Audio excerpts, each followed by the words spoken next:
A centerpiece of the Magid section of the Haggadah are the four psukim from Sefer Dvarim that describe our enslavement and redemption from Egypt.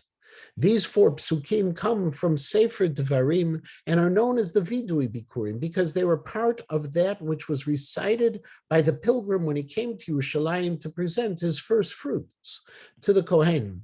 Teaches the Mishnah V'doresh me'arami oveda v'yad shigmor kol ha'parasha kula that we're supposed to start from the beginning of that section, the words arami oveda vi, until we conclude the entire section.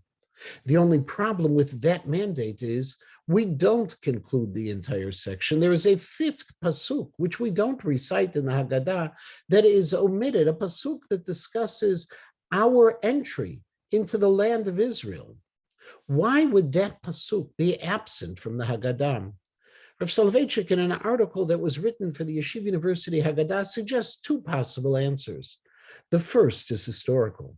As he wrote, it's possible to suggest that during the time the temple stood, the text of the Haggadah did include the last verses relating to the entry into the land of Israel upon the destruction of the temple and the subsequent exile. Chazal amended the text, wrote the Rav, in order to conform to the new reality in which Am Yisrael found itself.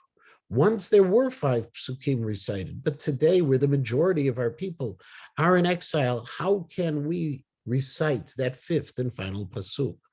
However, the Rav also suggested another idea, a philosophical theory that explains that although the Jewish people did enter the land of Israel subsequent to the exodus from Egypt, this was not the primary goal of Yetziat Mitzrayim, the exodus from Egypt.